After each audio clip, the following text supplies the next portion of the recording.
Some old tech ideas getting a fresh shot in the arm. CES 2021, we're definitely seeing tech companies react to the last year where many of us had to shelter in place and tackle work or school from home. One way this is being addressed: how keen are you to put a computer on your face? A little wacky, a little silly, but probably a future trend not too far away. Let's round up the face computers of CES 2021.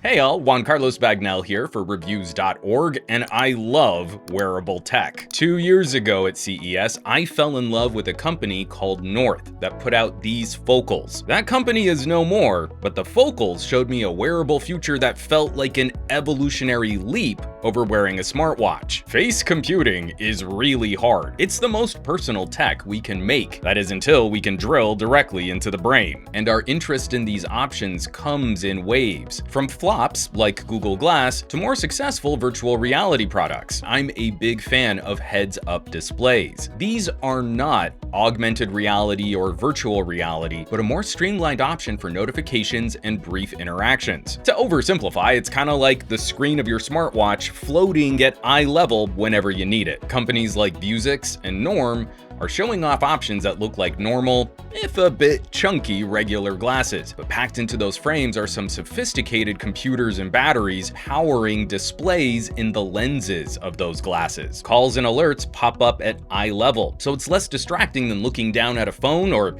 even a watch when you decide how to handle that alert. I'm a big fan of the heads-up display. It really is the easiest way to handle a piece of information coming from the internet and then get on with your day. Taking that idea a step further, we're not quite ready for true augmented reality in the consumer space just yet. Lenovo showed off a new headset to compete with Microsoft's HoloLens, but it's definitely targeted more at business use, collaboration, and developers. This headset actively scans the world around you, so data and elements interact with the real world, taking this a step beyond Terminator vision. You just wouldn't want to wear this around in public. I mean, I do. I wouldn't mind looking like a reject from Tron. I'm just saying you probably shouldn't follow me on that one. It's not to say that we won't see this kind of computing soon, but the first actual application for this kind of processing will probably come to our cars first. Panasonic showing off an augmented car windshield that can track traffic and obstacles and paint your turn-by-turn directions on the road in front of you. Miniaturizing that into a pair of glasses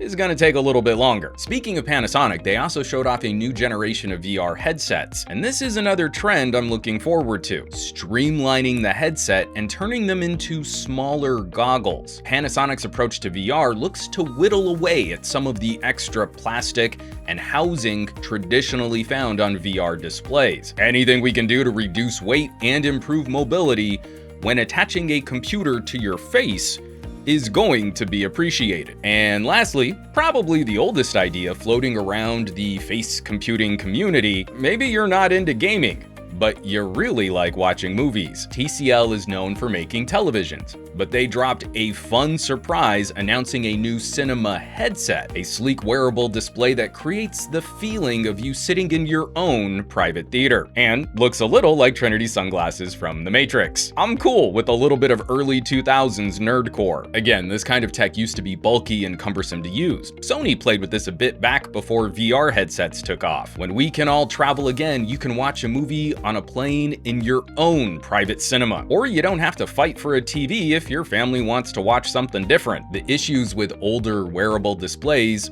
weight and complexity. They could be uncomfortable to wear for long, and they could also be a pain to cable up and connect. Not only does TCL solution look easier to physically place on your skull, the headset is designed to be run from a phone. We'll have more word soon on compatible video services, but it really doesn't get much easier than streaming a movie from your phone right into your eyeballs. That's gonna do it for this roundup from CES. I geek out on this kind of stuff pretty hard. I think it's really fun to see a good representation of different ideas and different uses for face computing. But what flavor might tickle your fancy? Are you looking for better notifications on the go? Do you want that fully augmented lifestyle? Have you been harassing your friends about Beat Saber on VR? Or do you just want to kick back and watch some movies? Drop us some comments down below and let's see what kind of computers you want to put on your face. For Reviews.org, I'm Juan Carlos Bagnell. Don't forget to like, share, and subscribe to this channel. We're gonna have more coming out of CES 2021, along with our normal coverage on tech and services. You don't wanna miss it, so do that thing you do with the bell icon. Trust me, it's good.